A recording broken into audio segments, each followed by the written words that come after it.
Quando o Império é atacado por invasores estrangeiros e uma praga mortal, os cidadãos romanos culpam a nova religião do cristianismo por irritarem os deuses pagãos do Império. Desesperado, o imperador Décio apela para a violência, sacrificando as vidas dos cristãos para recuperar o auxílio dos deuses. Agora, ameaçado pelo ataque bárbaro em todas as frontes, o povo de Roma vive com medo constante. Como a crise aumenta, os rebeldes tomam o controle, dividindo o império contra si mesmo. Até que um novo soberano emerge. O nome dele é Aureliano, e ele unifica o império utilizando sua maior reserva de força: o exército. Roma, ascensão e queda de um império, o imperador dos soldados.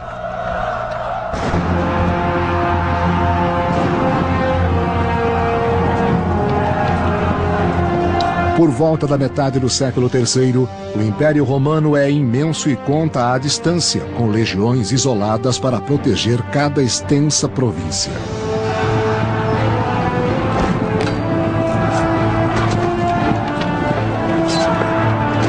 As tropas a este ponto eram forçadas a uma situação onde às vezes tinham que contar com o espírito de iniciativa. A superestrutura imperial estava muito distante delas. Os imperadores as fizeram para os conflitos de fronteira, muitas vezes depois que eles tinham deixado tudo fora de controle. Na ausência do imperador, os soldados às vezes tomam as questões de liderança em suas próprias mãos. O imperador não pode estar lá. Então existe um pouco de impulso. E assim surge alguém que seja capaz de fazer o trabalho por ele e provavelmente irá se chamar de imperador para recuperar o apoio local para vencer os bárbaros que estão ameaçando a integridade das províncias. Atrevendo-se a criar seus próprios imperadores, os exércitos de fronteira agora declaram a independência de Roma. Como esses exércitos escapam para as fronteiras do leste e oeste, formando seus próprios impérios, a fronteira do norte de Roma é atacada pelos bárbaros alamanos em 269 d.C.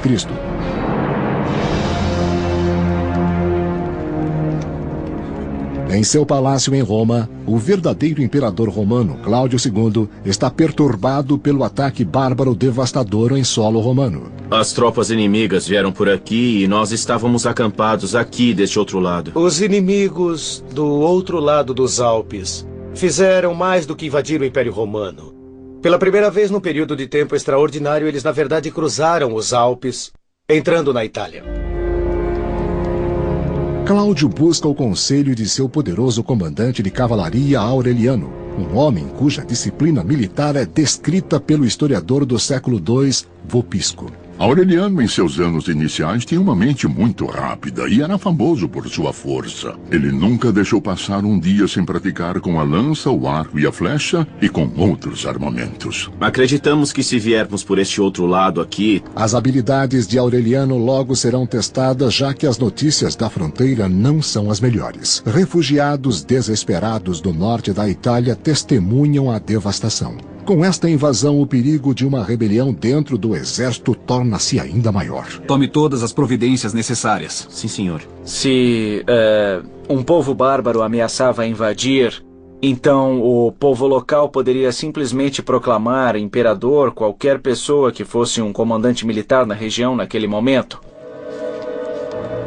Visando evitar que a fronteira do norte fosse violada também, Cláudio deve agir rapidamente para deter as forças invasoras dos alamanos. Norte da Itália, 269 d.C. No acampamento dos alamanos, os bárbaros comemoram, deleitando-se com os ricos saques tirados facilmente de um império romano enfraquecido, incluindo as mulheres e crianças romanas que eles pretendiam usar como escravos. Nós temos inscrições que nos falam, que nos contam sobre festas dos atacantes que entraram na Itália e levaram muitos prisioneiros. Assim é bastante fácil, até certo ponto, para esses atacantes, pois eles estão se alimentando de um império que não está em seu apogeu desta vez. Os grupos de alamanos são liderados pelos poderosos caudilhos que asseguram a lealdade de seus guerreiros, recompensando-os com escravos de sangue romano. Mas a cobiça dos bárbaros não tem fim.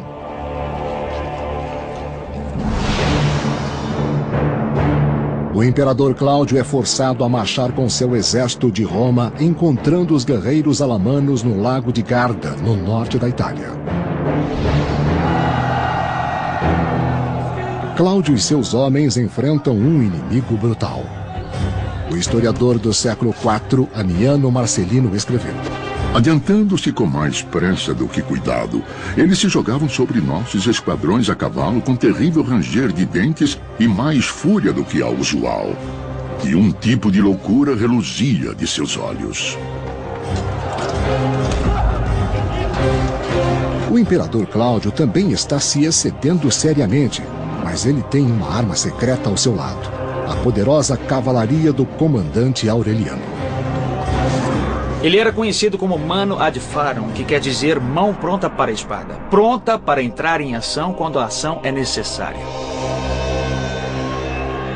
Honrando seu nome, Aureliano ajuda Cláudio a retirar à força os alamanos, matando metade e levando o resto de volta aos Alpes. E em um esforço para segurar melhor a Itália de futuros ataques bárbaros, o imperador Cláudio e Aureliano viajam para os Balcãs para aumentar a sua presença militar por lá. Mas ainda em campanha, o imperador Cláudio contrai a praga. O reinado de Cláudio foi curto.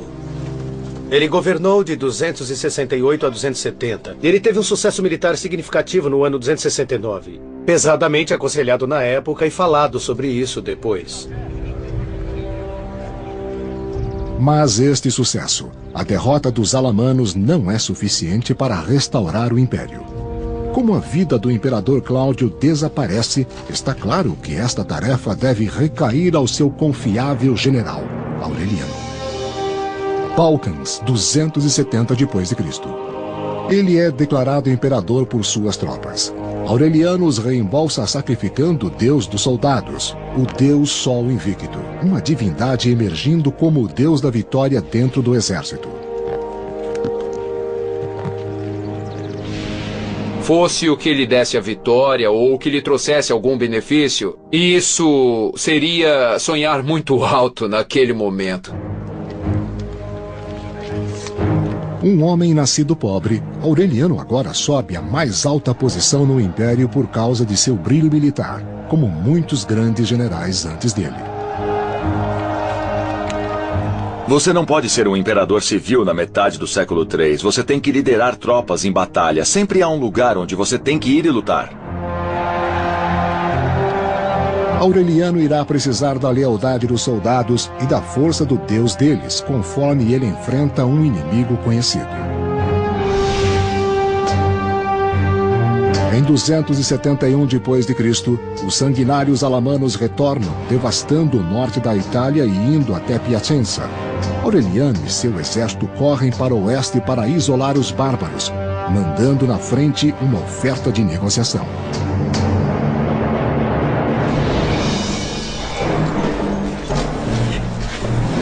Mas os alamanos tinham outros planos. Ele convidou os bárbaros a se entregarem, mas aparentemente eles responderam que eram homens livres e queriam mostrar como os homens livres podiam lutar. Realmente, ao anoitecer, na região de Floresta, ao sul de Piacenza, eles emboscaram o exército romano, que acabou sofrendo grandes perdas. Na floresta, os soldados romanos não são páreo para os bárbaros. Por que uma emboscada foi um sucesso tático tão grande contra as tropas romanas e principalmente a resposta encontra-se na formação e organização do exército romano. Eles eram treinados, a disciplina consistia em treiná-los para, na verdade, lutar em fila, em formação. Evidentemente, você pode fazer isso apenas quando existem condições onde você pode desenvolver essa formação, que não é o caso na área de floresta. É desnecessário dizer que os bárbaros sabiam disso. Pegos em uma armadilha na floresta, o exército romano é lançado na confusão e é disperso. Para Aureliano, a derrota é devastadora. As tropas são, de alguma forma, muito leais aos seus próprios comandantes, mas elas também são muito volúveis, então se o imperador está vencendo, elas estão felizes em apoiá-lo. Uma vez que um imperador começa a perder, então, certamente ele está liquidado. Aureliano reuniu as tropas que sobreviveram, rezando para que elas permaneçam leais. Ele necessita delas agora mais do que nunca para evitar que os alamanos cheguem à cidade de Roma. Quando os exércitos da fronteira de Roma libertam-se do resto do império, as legiões do imperador Aureliano são deixadas indefesas contra os ferozes bárbaros alamanos, agora indo para o coração da Itália.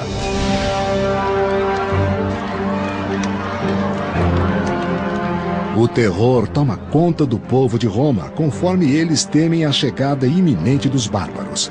Desesperados, muitos fogem da cidade. A derrota do exército romano, do exército aureliano, criou pânico em Roma, porque não havia nenhuma força para ficar entre os bárbaros e a cidade. Aqueles incapazes de fugir amotinaram-se nas ruas, enfurecidos pelo fracasso de Aureliano em manter os bárbaros fora da Itália. A população de Roma não parecia ter entendido que, tornando-se uma vasta cidade no meio de um império, cujos exércitos concentrados na fronteira os abandonaram, ela era peculiarmente vulnerável se um exército, na verdade, entrasse na Itália. Mas antes que os guerreiros alamanos possam alcançar a capital, Aureliano é finalmente capaz de isolá-los em Fanum, a 290 quilômetros de Roma.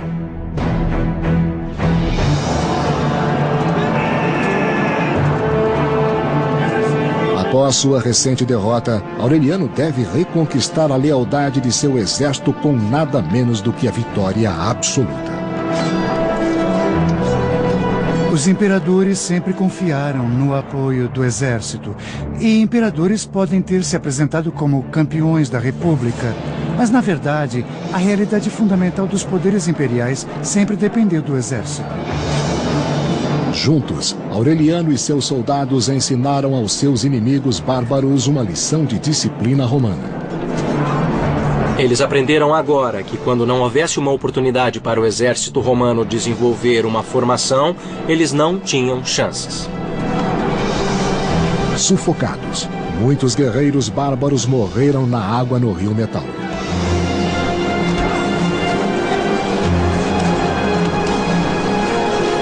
A vitória de Aureliano afasta finalmente os alamanos da Itália.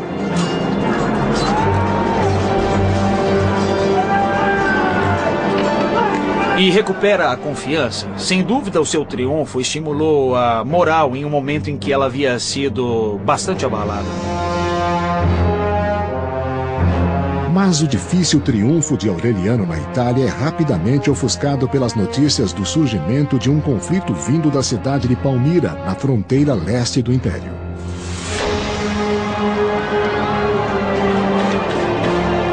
Por mais de 10 anos, começando bem antes do reinado de Aureliano, invasores estrangeiros atacaram fortemente as províncias do leste de Roma, incluindo Palmira, ameaçando atravessar a fronteira enfraquecida. E esse fluxo em andamento de populações, algumas delas eram altamente militarizadas e usavam táticas bastante diferentes das que os romanos usavam, causaram problemas muito profundos nas províncias do leste.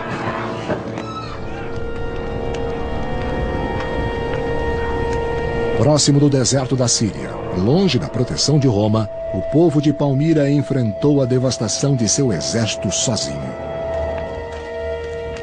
Esses oponentes também estão tirando vantagem da ausência do imperador para assumir o controle, para reduzir as fronteiras, o que eles fazem com sucesso, e também para extorquir pagamentos dos romanos. Contando os corpos de seus mortos, os palmirianos finalmente se cansam de esperar por ajuda da distante Roma. Essas pessoas dessas diversas áreas que são ameaçadas pela invasão desejam ser mais bem protegidas. Assim, pedem ajuda aos defensores locais para desempenhar o papel que os imperadores pareciam incapazes, porque os imperadores não podiam estar em todos os lugares. Em um ato descarado de revolta, o exército palmiriano cuidou do assunto com suas próprias mãos.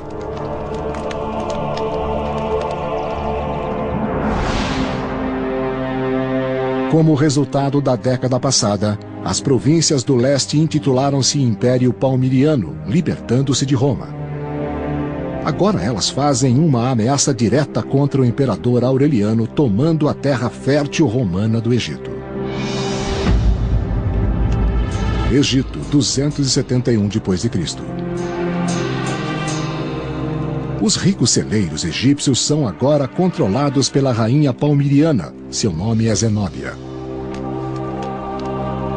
Estamos fascinados por essa figura de uma mulher do leste manejando tanto controle, talvez um tipo de Cleópatra moderna, e incidentalmente eu quero dizer, ela tentou se associar a Cleópatra. Quando eles tomaram o Egito, ela buscou como que estabelecer uma conexão, visando reconciliar os egípcios ao seu governo.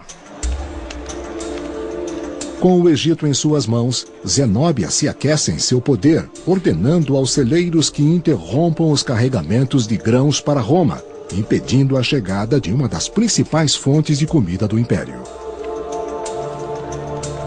A Itália era, é claro, o coração afetivo do Império, foi onde o Império começou. Mas a África e o Egito tinham sido por muito tempo a cesta de pão do Império. Era onde a riqueza agrícola estava toda concentrada.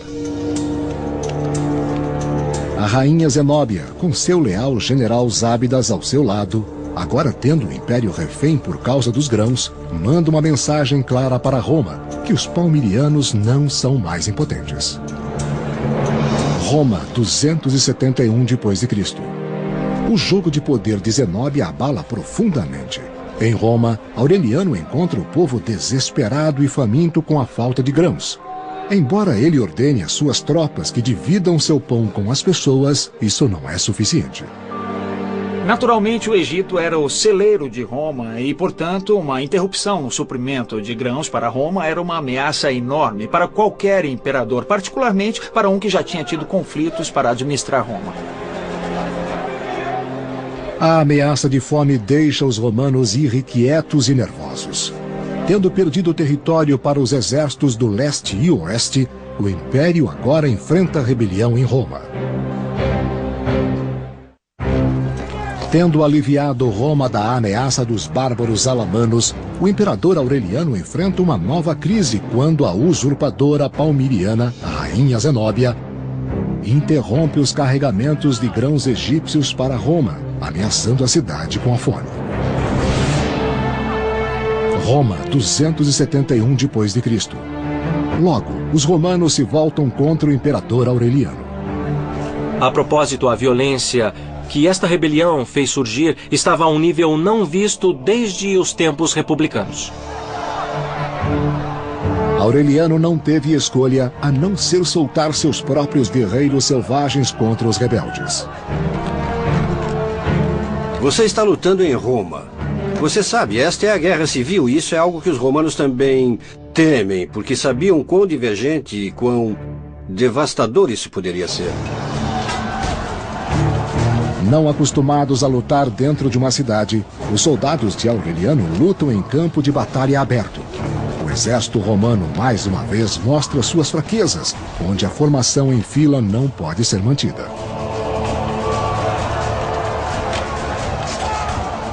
A guerra real, ou a luta em si, teria sido em um contexto urbano.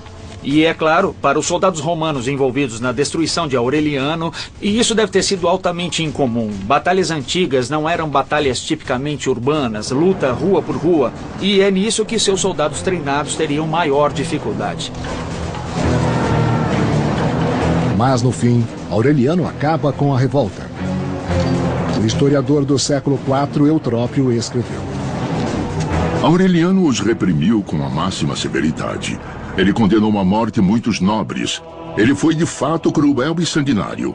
E às vezes isso é necessário para um imperador ao invés da bondade. Aureliano executa os líderes rebeldes, lembrando ao povo de Roma que ele é quem os governa.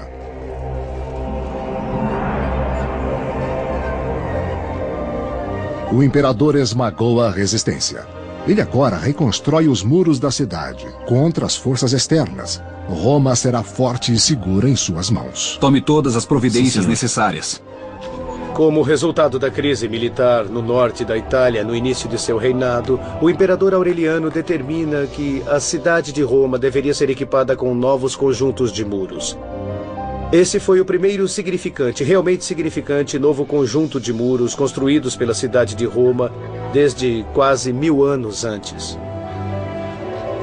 Aureliano agora se volta para a crise do Império da Palmira. Ele deve obter seu suprimento de grãos para evitar a fome em Roma.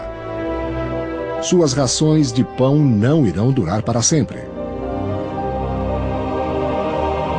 Bem, Aureliano estava determinado a reafirmar o controle sobre todas as áreas de seu império e assim ele vai para leste em 272 para recuperar o controle. Seu primeiro alvo é a antiga cidade romana de Antioquia, então parte da região maior chamada de Síria. Antioquia, 272 d.C. Antioquia é uma cidade movimentada, inestimável para Roma como um centro rico em comércio. Mas agora, sob o controle do Império Palmiriano, ela se torna um porto seguro para a fugitiva rainha Zenóbia. Zenóbia e seus generais sabiam com certeza que a Antioquia seria a primeira cidade, a primeira coisa que Aureliano teria conquistado ao entrar na Síria. Assim ela se defendeu com uma barricada na cidade e Zábidas conduziu o exército para a planície de Orontos, a oeste do lago Antioquia. Zenóbia desfruta de seu prestígio, feliz por deixar seus generais prontos para a guerra, do lado de fora dos muros da cidade.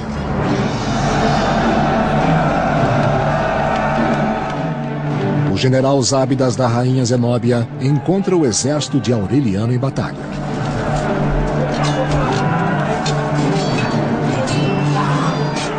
Você tem muros de romanos chegando em filas. Homem a homem, punho com punho, não pode matar ninguém até que olhe nos olhos. Você tem braços sendo cortados, mãos sendo cortadas, machucados no pescoço, no rosto. Mas os seus soldados de infantaria caem nas mãos dos palmirianos. Aureliano sabe que sua única chance é derrotar o general Zábidas. E durante a batalha, Aureliano instruiu sua altamente disciplinada cavalaria leve para realizar o que depois veio a ser conhecido como a estratagema de retirada fictícia. A cavalaria leve de Aureliano finge fugir, enganando os palmirianos, iniciando a perseguição, deixando a proteção das principais filas atrás deles. Num certo ponto, a cavalaria voltava e cortava-os em pedaços. Em qualquer caso, de fato, a cavalaria pesada palmiriana estaria destruída e a estrada para Antioquia estaria aberta. O general Zábidas ordena que as tropas palmirianas sobreviventes se retirem. Zenóbia e seus generais retornam em direção a Palmira. Aureliano inicia a perseguição, determinado a pegar a rainha antes que ela alcance a sua cidade natal.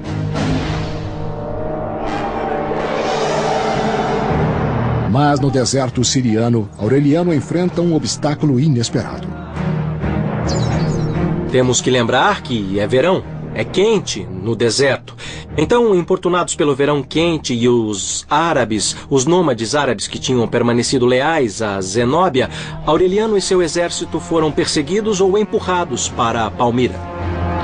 Mas um ferimento de flecha retarda a perseguição de Aureliano, dando a Zenóbia tempo de chegar em segurança a Palmira. Amaldiçoando seus atacantes nômades, Aureliano promete capturar a rainha deles.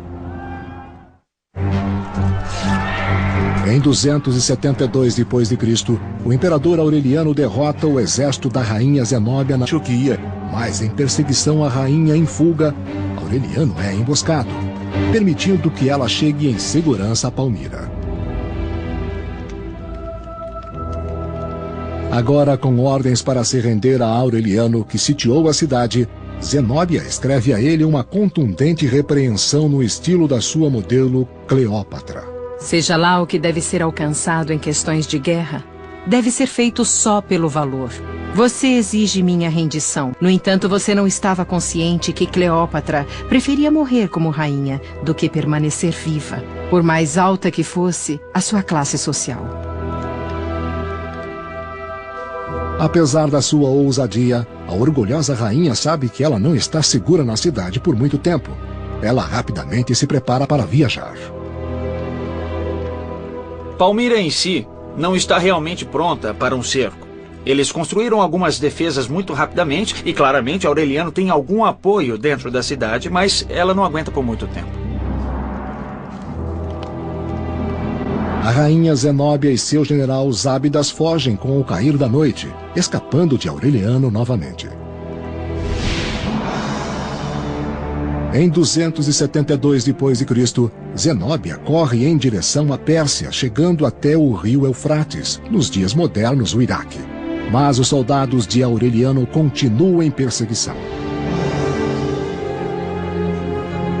Nos bancos do Eufrates, a rainha oferece ao barqueiro ouro para cruzar o rio. Não sendo atendida, o ameaça. Mas é tarde demais para salvá-la. Ela foi interceptada e capturada pela cavalaria romana. Eles levaram Zenóbia, seus conselheiros e generais como prisioneiros de guerra e os colocaram em julgamento. Sem conseguir escapar, Zenóbia sabe que ela logo irá enfrentar Aureliano. Palmira, 272 d.C. Tendo reconquistado o trono da Palmira, Aureliano finalmente enfrenta a rebelde Zenóbia, uma mulher cuja audácia ele não pode deixar de, no mínimo, admirar. Em suas palavras: Que tipo de mulher é esta? Quão sensata em conselhos, quão estável nos planos, quão firme para com os soldados, quão generosa quando a necessidade chama e quão severa quando a disciplina requer. Mas, enfrentando a provável execução, a coragem de Zenóbia começa a diminuir. Zenóbia alegou que ela tinha sido desencaminhada por maus conselhos, o que fez com que seu conselheiro fosse levado à morte, bem como seu general Zábidas. Aureliano tem um destino diferente em mente para a bela rainha, uma vez que eles retornem a Roma.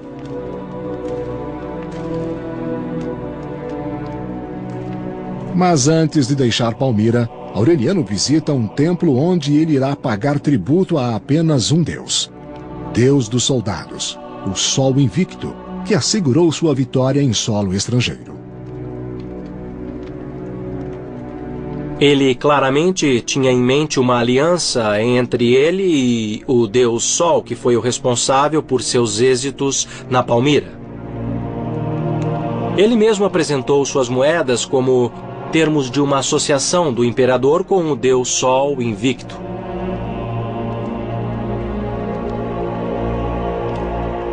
Estamos indo para essa dimensão de associar o imperador muito intimamente com uma divindade em particular que claramente deu o sucesso que Aureliano tinha desfrutado. O povo pode acreditar. Na paz do Templo do Leste, ele vê que este é um deus para a unidade de Roma.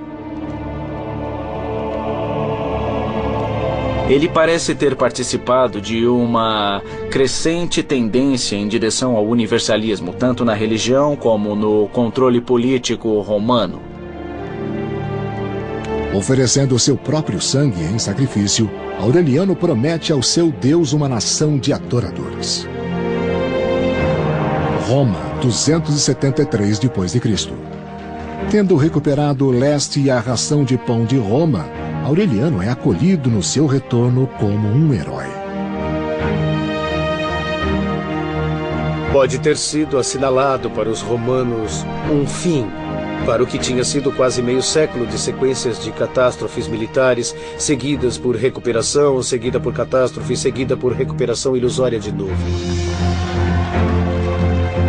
Aureliano tem um outro objetivo em Roma: Ele irá usar as riquezas tiradas do leste para afirmar o Deus do soldado, Sol Invicto, como a única divindade do Império. O trabalho logo inicia, na construção de um novo templo. Ele, na verdade, estabelece um novo culto, o equivalente à religião oficial do Estado em Roma. Ele constrói um templo magnífico para Sol em Roma, que ele mobiliou com saques de Palmira. Mas a religião deve esperar por enquanto. Aureliano tem mais batalhas para lutar antes que o Império esteja completamente recuperado. Ao norte, os territórios romanos da Gália e Britânia estavam sujeitos a governos ilegais de um exército romano rebelde, que chama sua dominação de Império Gaulês.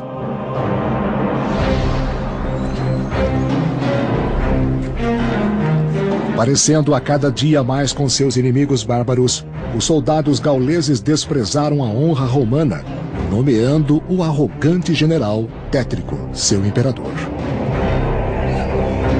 Você tem exércitos surgindo de todos os lugares proclamando seus generais imperadores, e então eles têm de lutar, e seja lá quem vença é aquele que termina sendo o imperador no final.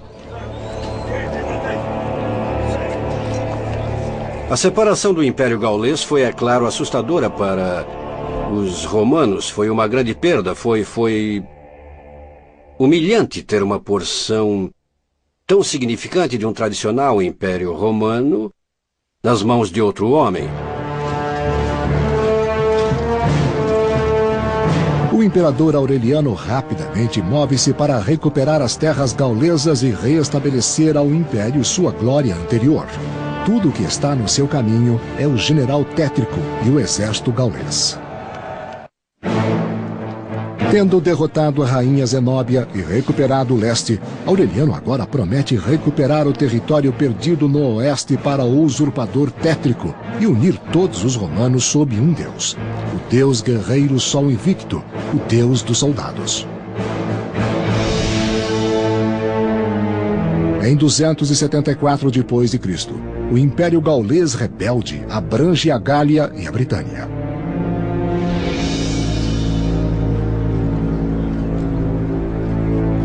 Lá, o imperador general Tétrico e seu exército se tornam iguais a seus inimigos bárbaros. Indisciplinados, eles se alegram em atormentar seus prisioneiros. O trabalho do soldado imperador era tremendamente perigoso porque ele estava no poder só porque era proclamado por suas tropas. Mas é uma coisa muito difícil, uma vez no poder, conseguir mantê-lo. Porque você tem que evitar conflitos internos com outros generais em potencial que veem a si mesmos como possíveis imperadores. Tétrico não pode demonstrar qualquer fraqueza para com suas tropas. Mas, na privacidade de seu palácio, Tétrico consulta seus conselheiros, tentando determinar onde seu próximo rival vai surgir. Tétrico conseguiu sobreviver nos anos anteriores a diversas disputas internas, algumas, na verdade, conduzindo a considerável derramamento de sangue entre líderes rivais na Gália. Ele planeja algum dia deixar o reinado para seu filho, estabelecendo uma dinastia em seu próprio nome. Mas relatórios de um novo desafiante agora ameaçam destruir este sonho. Parece ter ficado claro para ele que o resultado do seu sucesso estava no leste. Aureliano estava indo e já estava marchando na Gália na tentativa de reintegrar a Gália ao Império Romano. Com a notícia da aproximação de Aureliano, o inconstante general Tétrico culpa seus adversários, atacando violentamente qualquer um perto dele. Em 274 d.C., Aureliano marcha para Chalons, Gália, nos dias de hoje, a França, para enfrentar Tétrico e recuperar os territórios do oeste para Roma.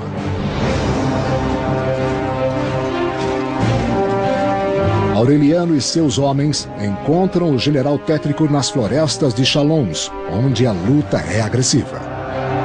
O exército de Aureliano provavelmente tinha mais cavalaria do que os exércitos imperiais tradicionais tinham tido até agora. Assim, para o exército de Tétrico, havia ainda legiões importantes ao longo do reino guardando essas áreas. Teria sido uma batalha entre forças. Forças muito similares, com um armamento similar à disposição deles e, portanto, o mais sangrento e mais devastador de todos os exércitos envolvidos. O exército do general Tétrico agora carrega a maior parte da vingança de Aureliano. Tendo se atrevido a nomear um outro homem como seu imperador, são eles que permanecem a maior ameaça. Parte da crise do século III é a importância que o exército exerce na escolha de um imperador. Isso é algo que é relativamente novo no mundo romano e é um resultado decorrente da guerra constante. Ele se torna mais poderoso, se torna mais capaz de escolher imperadores e se torna mais capaz de impor suas próprias escolhas de imperadores em Roma. Aureliano não pode permitir esta ofensa ao seu poder. Como o exército do general Tétrico falha, Aureliano ordena que suas tropas o matem, sem mostrar perdão. Algumas fontes dizem que Tétrico percebeu qual era o jogo antes mesmo da batalha, mas parece, no entanto, que ele lutou até o fim e este foi o fim de Aureliano que obteve a vitória. É o final dos esforços dele para reintegrar o Império. Ele faz o usurpador general Tétrico prisioneiro.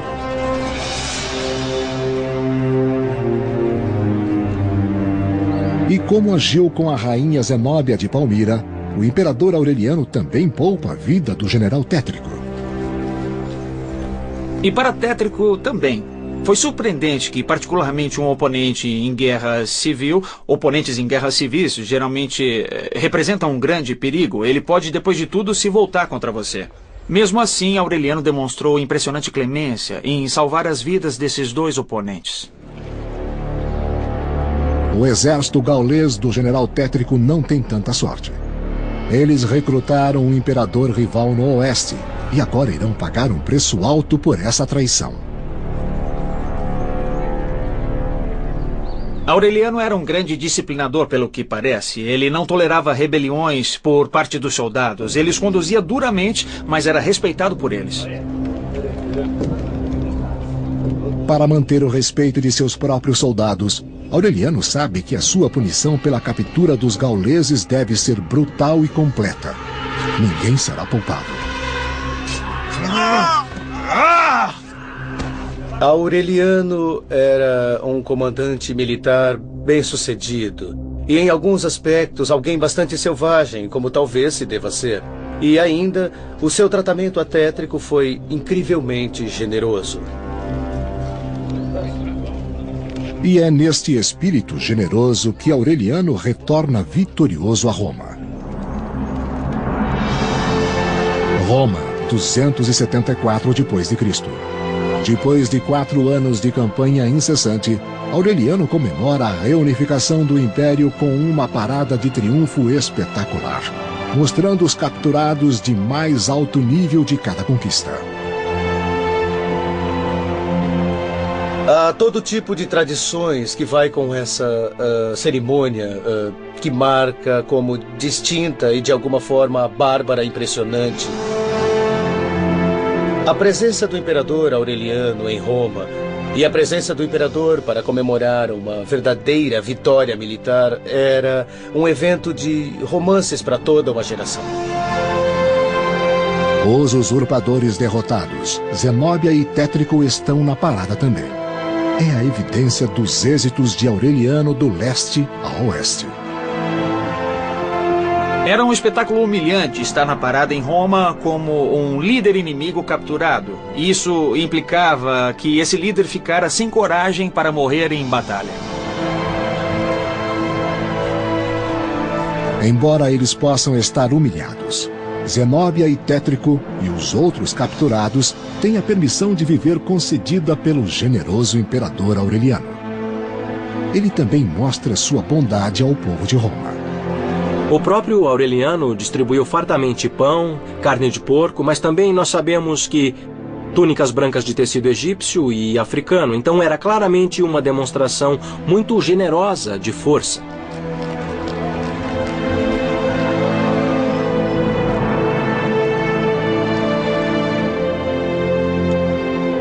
Agradecido por seu triunfo, Aureliano consagra o templo que ele construiu para o deus dos soldados, Sol Invicto, cujo poder e favor ele acredita o tornaram invencível.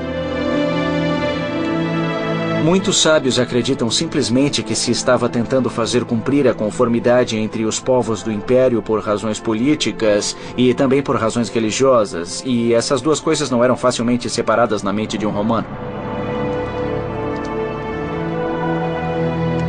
Aureliano decreta que este dia, 25 de dezembro, será comemorado todos os anos como o nascimento do deus Sol Invicto.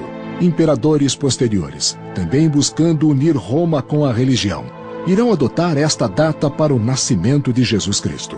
Até mesmo agora, mais de 1700 anos depois, este dia de feriado pagão é comemorado como o Natal em todo o mundo. Durante todo o Império, no século III, há claramente um movimento em direção ao monoteísmo, em direção a cultos diferentes que acreditam em um único Deus, e em algumas vezes em um único Deus reparador.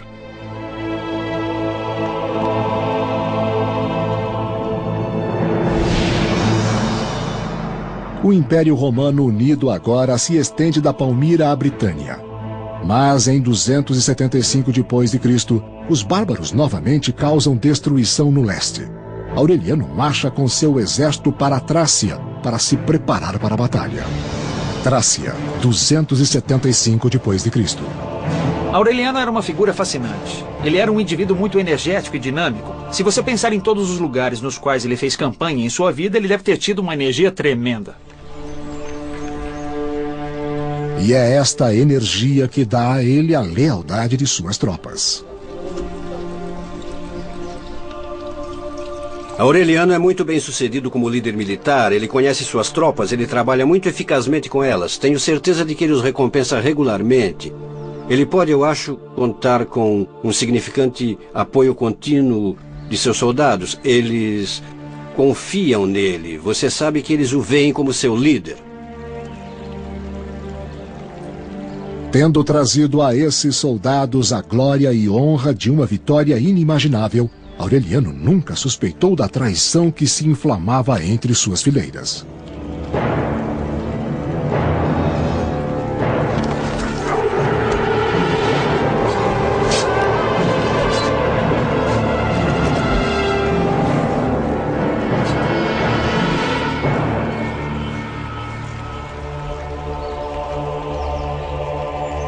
O assassinato de Aureliano é de novo uma dessas coisas que são muito difíceis de explicar, particularmente quando ele estava sendo tão bem sucedido militarmente, quando as tropas deveriam se sentir satisfeitas com esse sucesso e com suas recompensas.